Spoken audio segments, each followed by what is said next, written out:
मुंबई,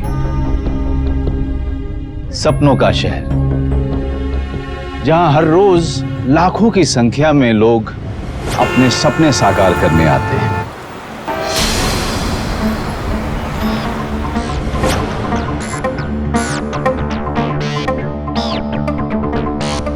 सपना, नाम, पैसा, शोहरत, इन तीनों को कमाने का सिर्फ एक ही रास्ता है,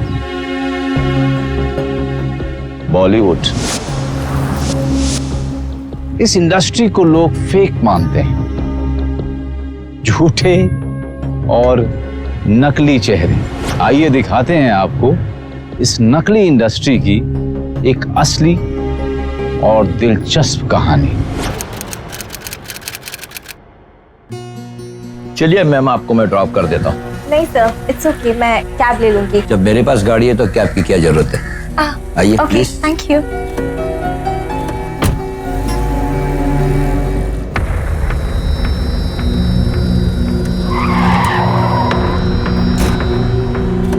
चलिए बाहर आ जाइए, हम लोग सीबीआई से हैं।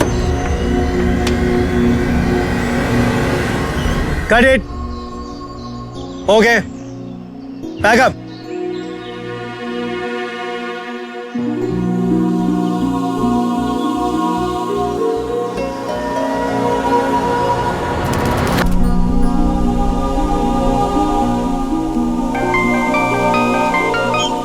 हेलो, फोन क्यों नहीं उठा रही है? पहचाना क्या अपने आशिक को? Shut up. देखो, मुझे ऐसे फोन मत करना, मैं पुलिस में रिपोर्ट कर दूंगी, समझे? क्या हुआ? Any problem? No sir, all okay. चलो मैं उसी तरफ जा रहा हूँ। I will drop you. Okay sir, thank you.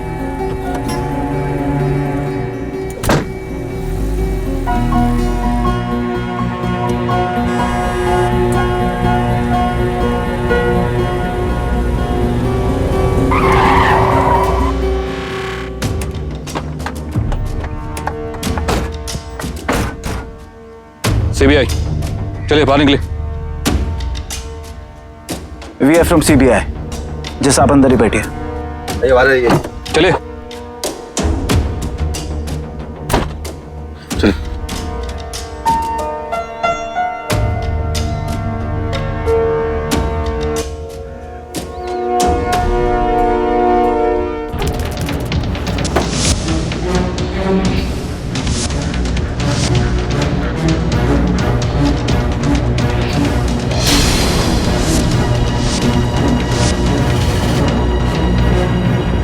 मौत के मुहाने पर खुद को खड़ा करने वाले ये शख्स रमेश सुमन थे। 80 के दशक के एक जाने माने अभिनेता और उसके बाद एक परफेक्ट प्रोड्यूसर डायरेक्टर के तौर पर बॉलीवुड में उनकी एक खास पहचान थी। उनका बेटा कार्तिक सुमन भी बॉलीवुड में बतौर एक्टर अपनी साख बना चुका था। बड़े पर्दे पर उसका उतरना हिट फिल्म की गारंटी थी।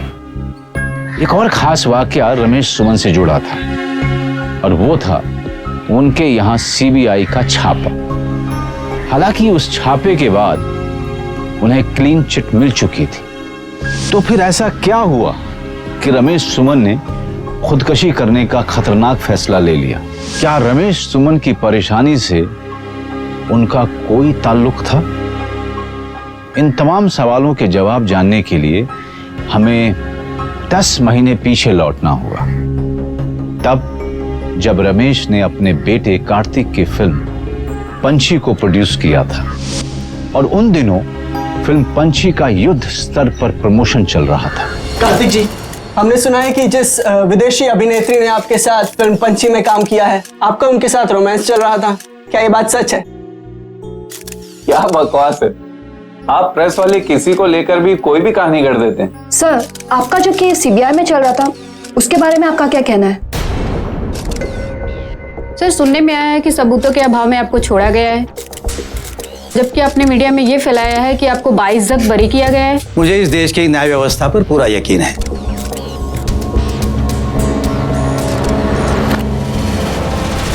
कार्तिक सर, आपको क्या लगता है आपकी आने वाली फिल्म सक्सेसफुल होगी? क्योंकि उसमें आपके पिता मिस्टर रमेश सुमन निर्माता हैं, डायरेक्टर नहीं। ये तो आप लोग और कार्तिक के फैंस ही डिसाइड करेंगे। तो क्या आप डायरेक्शन बिल्कुल नहीं करेंगे? आज के लिए we have answered many questions. Sir एक सवाल। सर एक ऑटोग्राफ प्लीज। फिल्म इंडस्ट्री में कहा जाता है कि आप कुछ भी कर लें, चाहे जितना जोर लगा लें, लेकिन शुक्रवार को जनता का फैसला ही आपका भविष्य तय करता है। काफी प्रमोशंस के बावजूद कार्तिक सुमन को कोई फायदा नहीं हुआ। फिल्म को विदेश में शूट किया गया, एक विदेशी एक्ट्रेस को हीरोइन के तौर पे लिया गया, लेकिन कोई भी फॉर्मूला काम नहीं आया। फिल्म बॉक्स ऑफिस पर औंधे मुंह गिरी और वैसे ही कार्तिक सुमन की स्टार वैल्यू।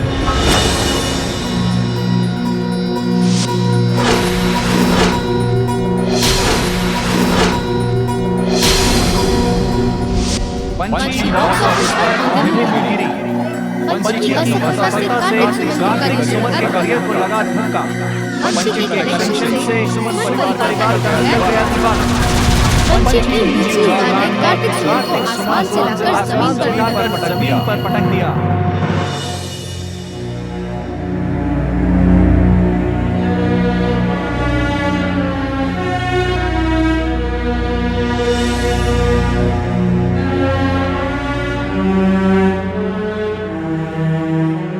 बेटा ये तुम क्या कर रहे हो?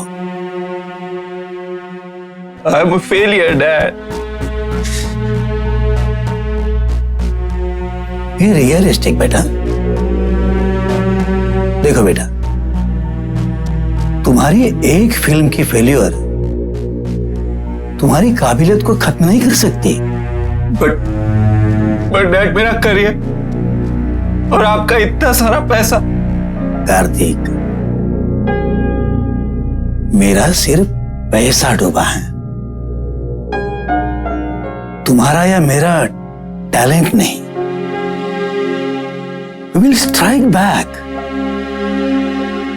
हाँ बेटा, ये सच है कि मैंने डायरेक्शन छोड़ दी थी, लेकिन अब मैं तुम्हें रीलॉन्च करूंगा। और देखना बेटा, फिर एक बार ये बाप बेटे की जोड़ी इस इंडस्ट्री को हिलाकर रख देगी।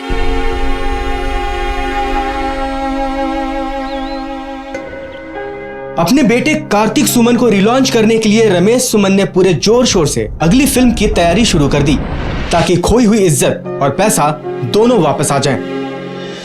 लो, स्क्रिप्ट पढ़ लो। सर, आपकी स्क्रिप्ट मैं क्यों पढूं? आप फिल्म बना रहे हैं तो ऑब्वियसली फिल्म बहुत ही अच्छी होगी। लाइए, मैं कॉन्ट्रैक्ट साइन कर देती हूँ।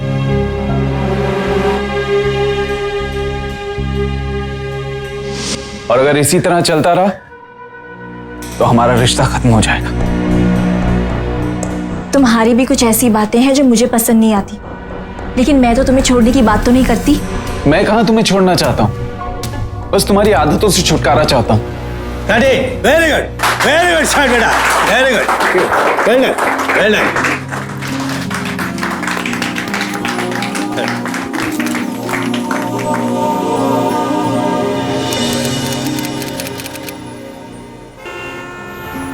सर 70% फिल्म पूरी हो गई है। डिस्ट्रीब्यूटर्स के लिए ट्रायल रखवा लेते हैं, पहले बिक जाए तो अच्छा है। ठीक है, अगले हफ्ते की डेट फिक्स कर लेते हैं। Yes sir. शूटिंग जोर शोर से चल रही थी, फिल्म के प्रमोशन की बात शुरू हो गई थी। एक डायरेक्टर के तौर पर रमेश सुमन का रेपुटेशन बहुत अच्छा था। डिस्ट्रीब्यूटर्स को पता था कि जब भी रमेश अपने बेटे को लेकर फिल्म बनाते हैं तो फिल्म हिट हो जाती है। स्क्रिप्ट की वाह हो रही थी जो खुद रमेश ने लिखी थी, लेकिन जिंदगी की स्क्रिप्ट इतनी आसान कहाँ होती है। वाह रमेश जी वाह, क्या फिल्म बनाई आपने। मैं तो कहता हूं कि अब से अपनी फिल्म आप ही लिखिए और आप ही डायरेक्ट कीजिए। भाई मैं तो दावे के साथ कह सकता हूं रमेश कि ये फिल्म कम से कम 200 करोड़ का बिजनेस करेगी। क्यों भाई?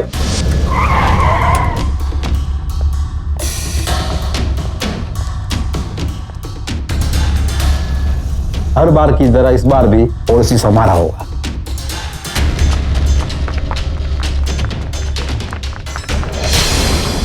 आपके पैसे का पूरा इंटरेस्ट मैं दे दूंगा, लेकिन हर टेरिटरी की तरह ओवरसीज की भी बोली लगेगी।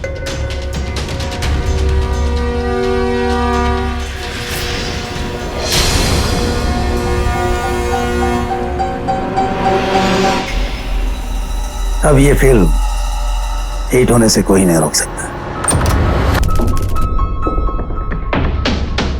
चलिए चलिए, आप लोग की मीटिंग। आइए बाहर आइए आप लोग। संतोष, तुम एक काम करो, इस ऑफिस के सारे फोन अपने कब्जे में ले लो। रोहन, सारे लोगों को लॉक करो और देखो इस ऑफिस का कोई भी स्टाफ बाहर जाना नहीं चाहिए। सर। अरे आप लोग सुनो नहीं, मीटिंग खत्म हो गई, चलिए बाहर।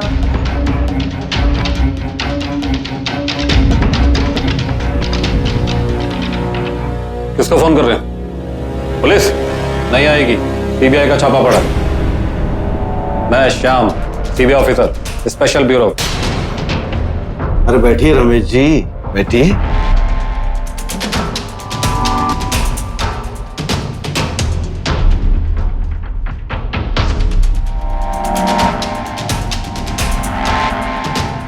ऐसे चौंकिए मत मिस्टर रमेश। 5 साल पहले आपने एक टैक्स फ्रॉड किया था, जिस केस को आपने दबा दिया था। सीबीआई ने उसी केस को रीओपन किया और पूरी जांच पड़ताल के बाद सीबीआई की स्पेशल इन्वेस्टिगेशन टीम को टैक्स चोरी में आप दोषी पाए गए हैं। आपके ऊपर बकाया टैक्स और ये फाइन मिलाकर 50 करोड़ रुपए बनते हैं।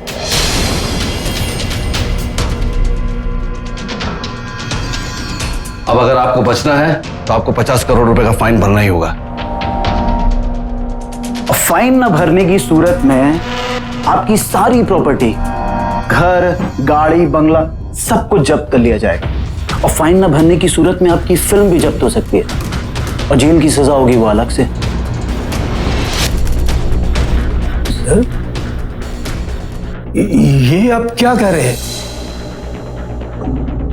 देखिए, मेरी बात सुनिए, मैंने कोई घपला नहीं किया है। देखो सर, मेरी फिल्म रिलीज पर है। अगर इस वक्त थोड़ी सी भी प्रॉब्लम होती है तो सिर्फ मैं ही नहीं, मेरा बेटा और मेरा परिवार, हम सब लोग बर्बाद हो जाएंगे। और दूसरी बात यह है कि अगर फिल्म रिलीज नहीं हुई तो फाइनेंसर और डिस्ट्रीब्यूटर मुझे कहीं का नहीं छोड़ेंगे। मेरे सर पर पहले ही बहुत कर्जा है। अगर ये फिल्म रिलीज नहीं हुई तो मैं कर्जे में पूरी तरह डूब जाऊंगा सर। हम तो सरकारी कर्मचारी, डिपार्टमेंट के ऑर्डर फॉलो कर रहे हैं। अब इसमें भला हम क्या कर सकते हैं? नहीं सर, आप लोग सब कुछ कर सकते हैं। देखिए सर, मैं आपको रिक्वेस्ट करता हूं, कुछ दिन के लिए, सिर्फ कुछ दिन के लिए ये फाइन टाल दीजिए। देखिए सर, मुझ पर यकीन कीजिए, अगर मैं ये फिल्म नहीं बनाता तो शायद मार्केट से पैसे लेकर मैं आपका ये फाइन भर देता। क्यों? फिल्म हमसे पूछकर बनाई थी आपने? आइटम नंबर, वॉयलेंस बेच बेच के अपनी तिजोरियां भर रहे हो। जब देश और समाज का सवाल आता है तो कैंडल लाइट मार्च में खड़े होकर मीडिया के सामने इंटरव्यू देने लगते हो। इनकम टैक्स कौन तुम्हारा बाप भरेगा? सर प्लीज मुझे बचा लीजिए सर, मैं बर्बाद हो जाऊंगा। मैं जानता हूं सर, आप लोग कुछ ना कुछ तो रास्ता जरूर निकालेंगे। मुझे बचा लीजिए फिर, प्लीज मुझे बचा लीजिए।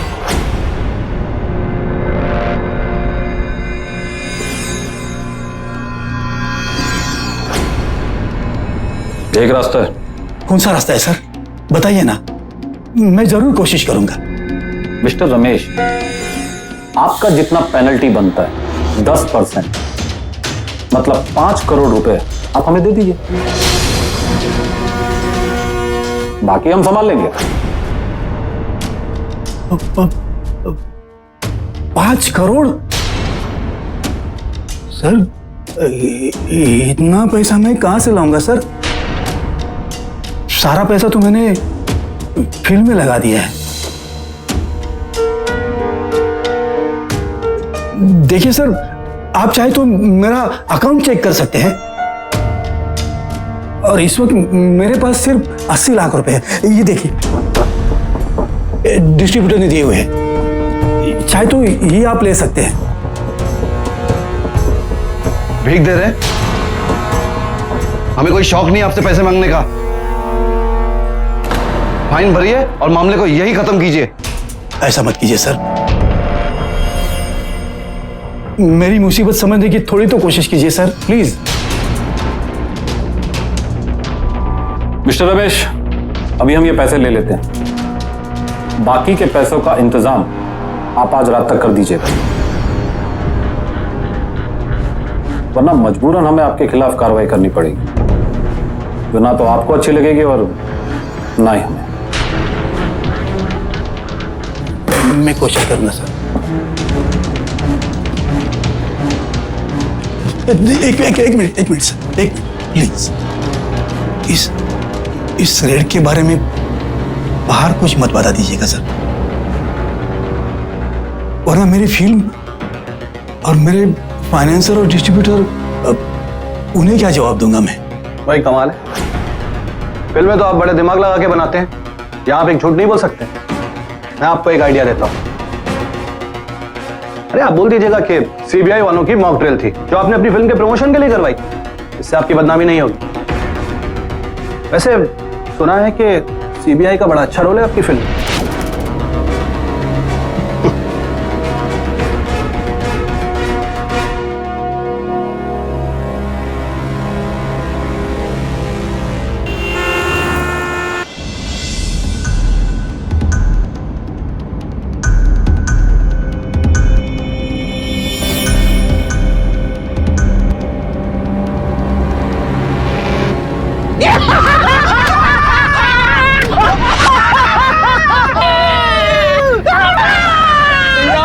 इतना बड़ा आदमी है, मुझे तो लगा था कि हम फंस जाएंगे। अबे ऐसे कैसे फंसेंगे यार, वो झिग्गे की पूरी स्टडी की थी मैंने। श्याम ने कच्ची गोलियां नहीं खेली हैं यार। रात तक किसी भी तरह पैसों का इंतजाम करेगा और हमें देगा, और फिर पैसे लेकर 2 दिन बाद हम लोग। रमेश को इस बात का अंदाजा भी नहीं था कि जो लोग उस पर केस का दबाव डालकर सब कुछ जब्त हो जाने की धमकी दे रहे हैं वो सीबीआई के लोग नहीं बल्कि ठग थे। ये ठग इसीलिए कामयाब हो पाते हैं क्योंकि कुछ गलतियां हम भी करते हैं। कभी भी कोई किसी भी तरह की सरकारी या गैर सरकारी वजह दिखाकर हमसे पैसे ऐंठने की कोशिश करे तो सावधान हो जाइए। रिश्वत का सहारा लेकर आप सिर्फ अपना ही नहीं बल्कि देश का भी नुकसान करते हैं। इंडियन पिनल कोड 171E के मुताबिक रिश्वत लेना या देना दोनों ही एक अपराध है, जिसके तहत अपराधी को 1 साल तक की सजा या फिर जुर्माना भरना पड़ सकता है, या फिर दोनों ही। और prevention of corruption act 1988 section 12 के मुताबिक दोषी को कम से कम 6 महीना या फिर 5 साल तक की भी सजा हो सकती है, और साथ ही जुर्माना भी भरना पड़ सकता है। हमेशा संबंधित सरकारी या गैर सरकारी दफ्तर में जाकर पूरी जानकारी लें, और अगर फाइन भरना हो तो बेझिझक भरें। अगर किसी कारण से भी आपके पास फाइन की रकम ना हो तो कोई भी संस्थान आपको एक मोहलत भी देती है। ऐसे झांसे में फंसने से सावधान रहें। लेकिन रमेश सुमन तो बड़ी ठगी का शिकार हो चुके थे, लिहाजा रिश्वत की रकम का इंतजाम करने के लिए उन्होंने फाइनेंसर्स का दरवाजा भी खटखटाया। सॉरी रमेश जी, इस वक्त मैंने एक बड़ी फिल्म में पैसा लगाया है। I can not arrange, I am sorry. Ramesh ji, आपको पैसों की कहां कमी है? बस आप एक और इंटरेस्टिंग फिल्म बनाइए, पूरा का पूरा पैसा मैं लगाऊंगा। लेकिन इस बार जरा मुश्किल है। हाँ, अगर आपके पास कोई अच्छी ऑफर हो, यानी कुछ खरीदना या बेचना, तो जरूर बताइए। आपको तो मालूम है, मैं अभी बंगला खरीदा है, उसका लोन भी चुकाना है, इसलिए इस बार हम आपकी कोई मदद नहीं कर पाएंगे।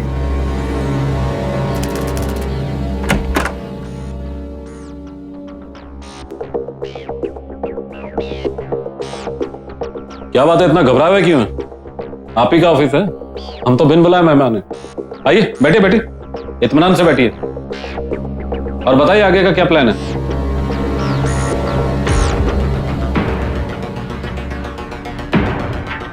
सॉरी सर, पूरे पैसे का बंदोबस्त तो नहीं कर पाया मैं, लेकिन मैंने बहुत कोशिश की सर। तो फिर ठीक है, हमें कोई दिक्कत नहीं, हम रिपोर्ट आगे फॉरवर्ड कर देते हैं, कल से कार्रवाई शुरू हो जाएगी। ऐसा मत कीजिए सर, प्लीज सिर्फ एक दिन की सहूलियत और दीजिए सर। मैं कैसे भी करके बाकी के पैसे वापस लाके दे दूंगा सर।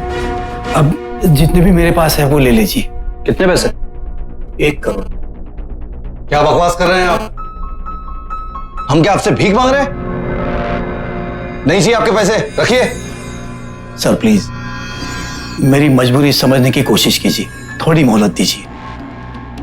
मैं अपने बेटे और बीवी के अकाउंट में से लाकर दे रहा हूं। प्लीज सर थोड़ा समय और दीजिए।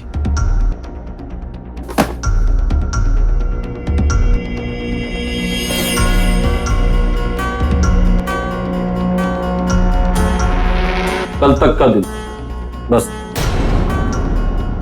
अगर कल नहीं हुआ तो आपकी फिल्म जब्त, ऑफिस और सारे अकाउंट सील, क्योंकि आपकी वाइफ और बेटा इस कंपनी के डायरेक्टर हैं, तो उन्हें भी जेल होगी। फैसला आप पर है।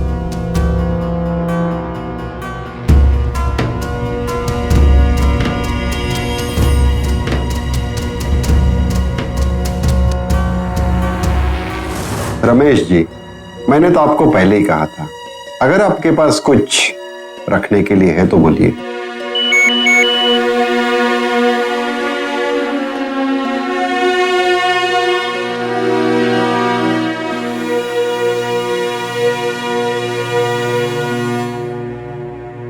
ये लीजिए मेरे एक बंगलों के papers.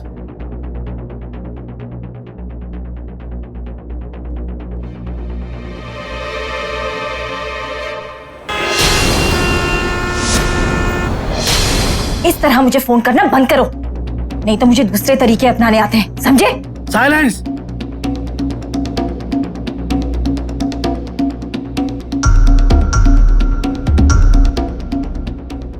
Role camera, action. Priya, बस 2 दिन की तो बात है, मैं बस यूं गया और यूं आया। मैं तुम्हारे साथ नहीं चल सकती। दिस वीकेंड प्रॉमिस, मैं और तुम लोनावला। ओके। देखिए बात बहुत ऊपर तक पहुंच गई है, केस बिगड़ने के पूरे चांस है। हाँ।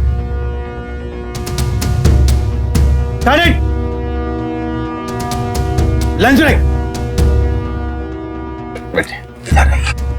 आप लोग यहाँ? ये लीजिए, इसे खोल के देख लीजिए और पढ़ लीजिए, बाकी सब कुछ आपको समझ में आ जाएगा। हम क्या कर सकते हैं, हमारे ऊपर सरकार है, कानून है, जितना हमसे बन सका हमने आपको मोहलत दी, लेकिन अब बहुत मुश्किल है। देखिए 2 करोड़ का इंतजाम हो चुका है, मुझे थोड़ा वक्त और दीजिए। देखिए श्याम सर ने सिर्फ कल तक की मोहलत दी है, अगर पैसे मिले तो ठीक है, वरना आप काफी समझदार मालूम पड़ते हैं।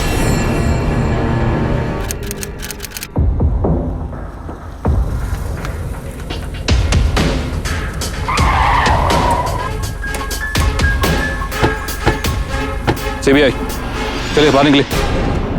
वी आर फ्रॉम सीबीआई, जैसा आप अंदर ही बैठिए। चलिए।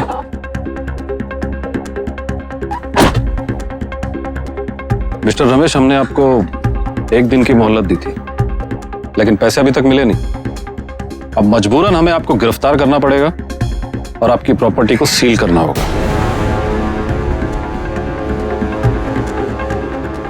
सर प्लीज प्लीज मुझ पर यकीन कीजिए सर, वाकई मेरे पास कुछ भी नहीं है सर, सब कुछ गिरवी रखा हुआ है। सर प्लीज मुझे गिरफ्तार मत कीजिए,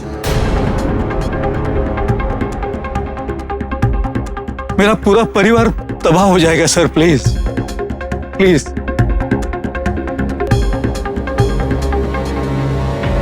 ठीक है, अभी तो हम किसी भी तरह इस रिपोर्ट को रोक लेते हैं, लेकिन हाँ, अगर कल सुबह 10 बजे से पहले हमें पैसे नहीं मिले तो आपकी फिल्म जब्त होगी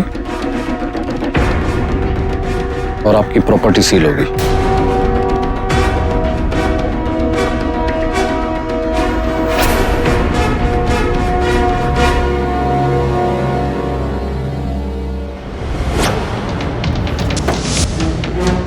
अगर कल सुबह 10 बजे से पहले हमें पैसे नहीं मिले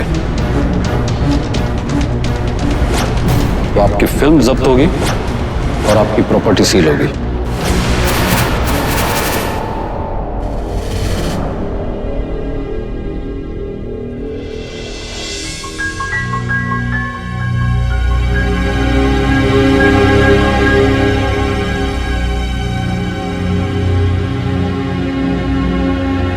बुरी तरह से टूट गए थे रमेश सुमन। कोई भी रास्ता नहीं सूझ रहा था उन्हें।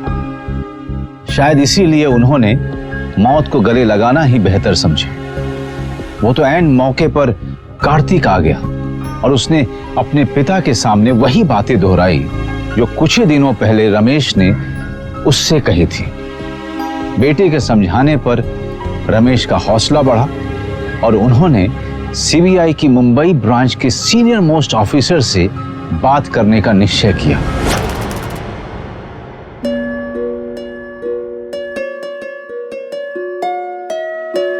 आप लोगों को कहानियां दिखाते हैं, लेकिन लगता है इस बार आप खुद कहानी का किरदार बन गए हैं।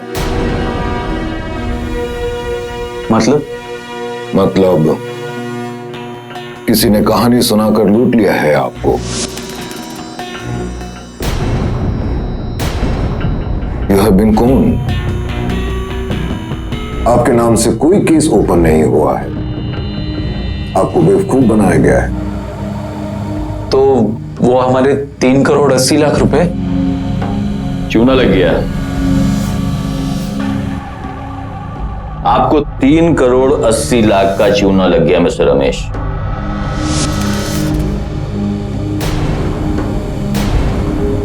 और ऐसे 6 केसेस हुए। रमेश जी एक बात बताइए, जिस नंबर से आपको कॉल आता था वो जरा नंबर दिखाइए मुझे।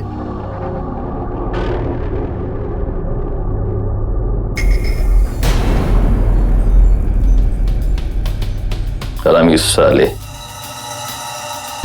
सिम निकाल के फेंक दिया सर। आपके ऑफिस में सिक्योरिटी कैमरास तो लगे होंगे।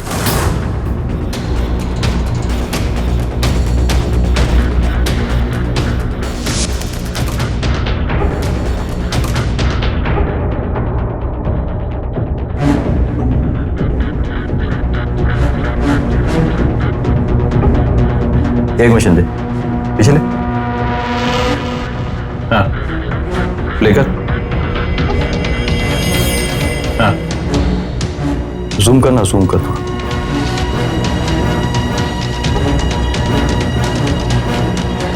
एक मिनट।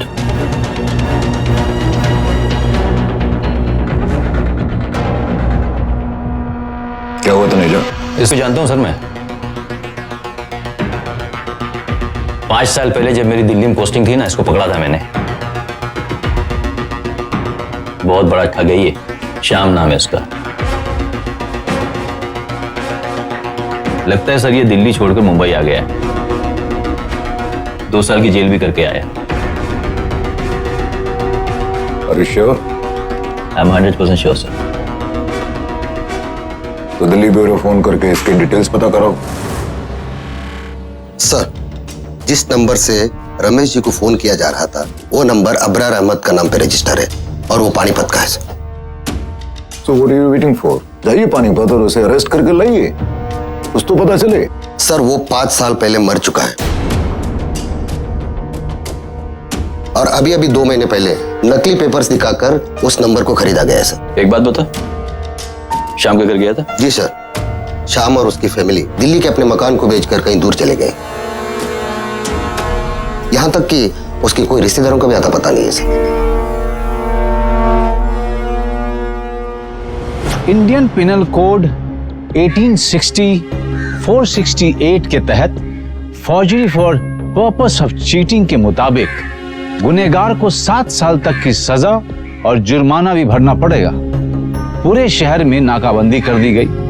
राघवन और तनुजा ने अपने इन्फॉर्मर्स को भी टटोल लिया, लेकिन सुराग का कोई सिरा उनके हाथ नहीं लग रहा था।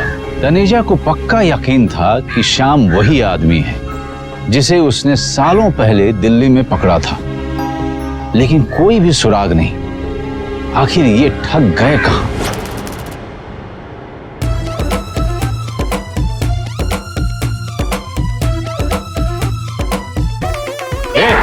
क्या हो रहा है? कुछ नहीं, बहुत पार्टी मुझे खबर मिली है वो लोग सीबीआई के ऑफिस तक पहुंच गए। सीबीआई वाले हमें कुत्तों की तरह चारों तरफ ढूंढ रहे हैं। अब कोई भी यहां से कम 1 हफ्ते तक बाहर नहीं निकलेगा, समझे?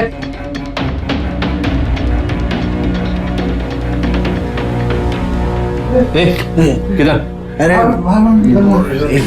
तू सुधरेगा नहीं। चल साइड में जाओ, उधर चल। एक फोन बस, उधर साइड में जाओ। उधर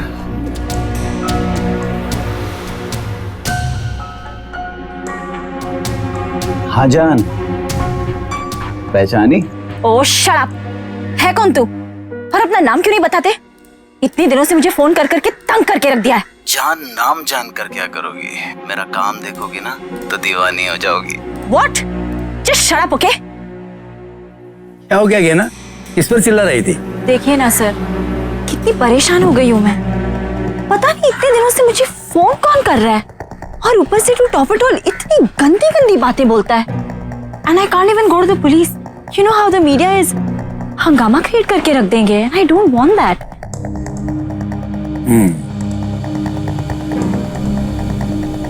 मेरे पास एक रास्ता है। What sir? आप जैसी पब्लिक फिगर से तो सभी बात करना चाहते हैं, लेकिन ऐसा काम कोई सरफिरा ही कर सकता है। आप उसका नंबर हमें बता दीजिए, हम देखते हैं क्या कर सकते हैं। सर ये रहा। Out of reach sir. पता करो किसका नंबर है। सर मेरे केस का क्या हुआ? हम इन्वेस्टिगेशन कर रहे हैं। ठीक है सर।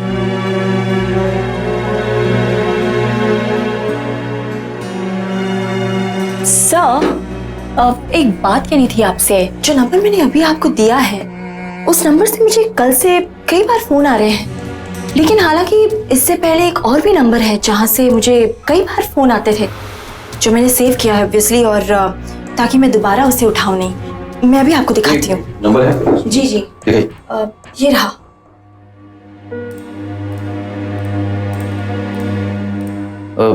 रमेश जी, जिस नंबर से आपका फोन आता था वो नंबर है भी आपके पास में? हाँ ठीक है।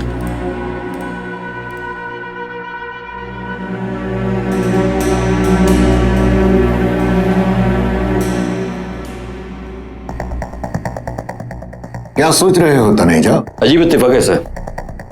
ये देखिए, जिस नंबर से गहना को फोन आया करता था उसी नंबर से रमेश को भी फोन आया करता था। ये नंबर एक ही है, तो जाहिर है कि आदमी भी एक ही होगा।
हेलो। हाँ मैडम जी, कोई दिखा आपको? 3 बजे का वक्त दिया था, अब 6 बज चुके हैं। मुझे लगता वो आने वाला। लगता है सालों को मालूम पड़ गया है एक काम करो, आप निकलो, मैं कोई दूसरा प्लान सोचता हूँ।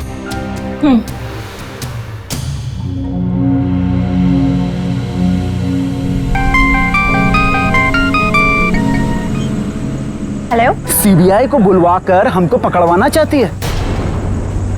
अपने आप को बहुत ज्यादा शाणी समझती है? तेरे से तो मैं मिलूंगा, अब तू संभल। Hello hello.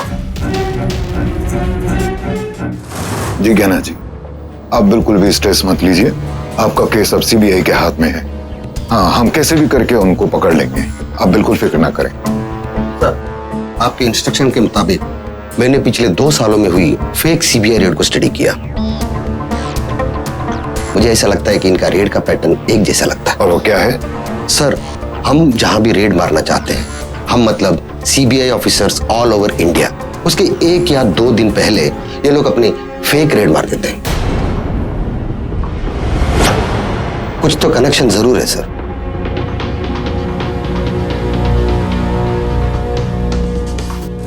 सर, इन चूहों को बिल से निकालने का मेरे पास एक बहुत ही अच्छा तरीका है। शर्मा जी, आपके लिए लेटर।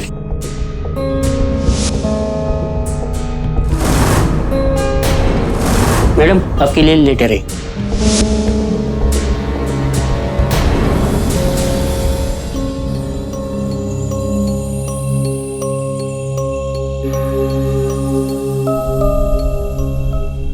शर्मा जी तो नहीं है सर। क्या है सर?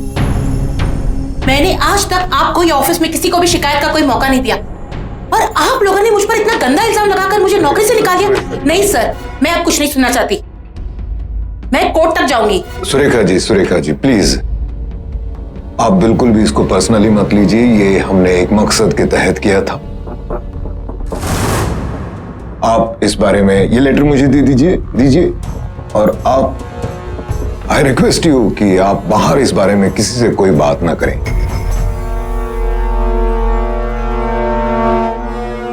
तो फिर ये है कौन जो इंफॉर्मेशन उन कॉनवेंट को दे रहा है? मिला सर, आपके लिए एक लेटर है।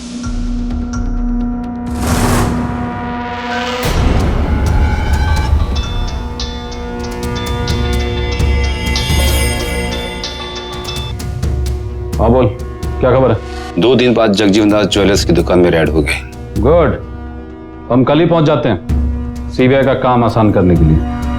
सावधान रहना।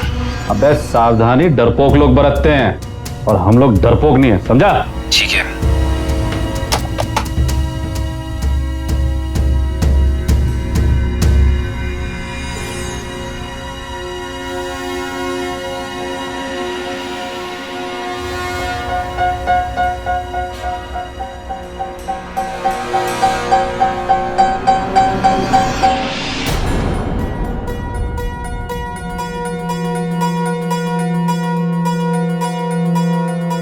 ये मेरी ही गलती है, लालच में आ गया था साहिब।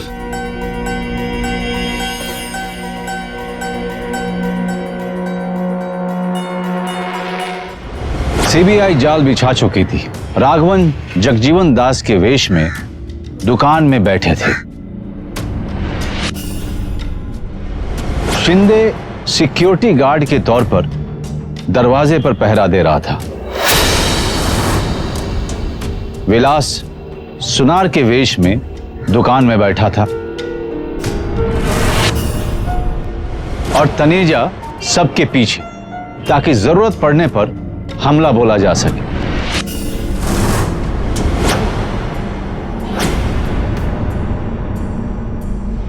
सीबीआई के बाकी लोग चारों तरफ वेश बदलकर खड़े थे। बिसात बिछ चुकी थी, बस इंतजार था कि कब खेल शुरू होगा। दोपहर के करीबन 4 बजे एक स्कॉर्पियो आकर रुकी, जिसमें सवार थे श्याम और उसके साथी। उन्हें नहीं पता था कि उन्हें पकड़ने के लिए सीबीआई अपना जाल बिछा चुकी है।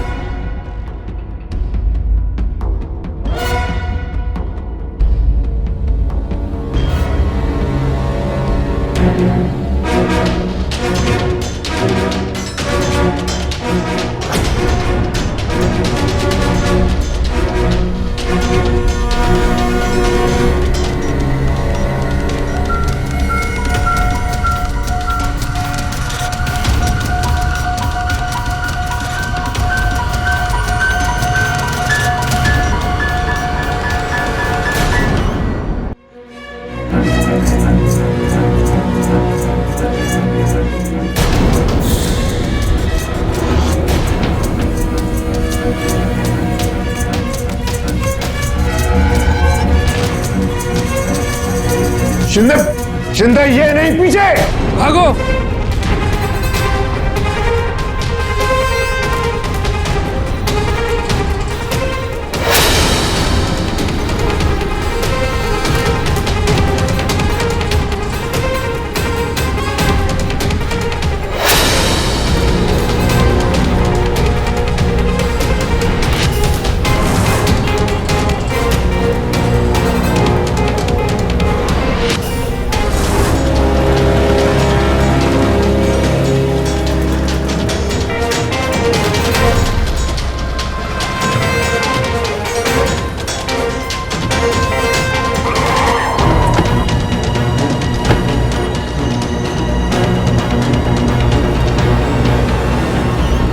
रमेश सुमन की फिल्म ने बॉक्स ऑफिस के सारे रिकॉर्ड्स ब्रेक कर दिए और सीबीआई की मदद से उनको उनके पैसे भी मिल गए, क्योंकि वक्त रहते वो सही रास्ते पे चल पड़े।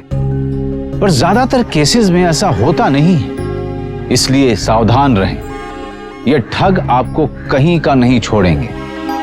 कभी भी रिश्वत का सहारा ना लें और याद रखें, जो पैसा आप फाइन, टैक्स या ऐसी किसी भी सूरत में सरकार को देते हैं वो देश और जन कल्याण के काम में ही आता है। आपका पैसा सुविधा बनकर आपके पास लौट कर आता है। ईमानदारी से जिएं और सुरक्षित रहें। किसी भी तरह का शक किसी पर भी हो तो तुरंत उसकी सूचना नजदीकी पुलिस स्टेशन में जाकर दे दें।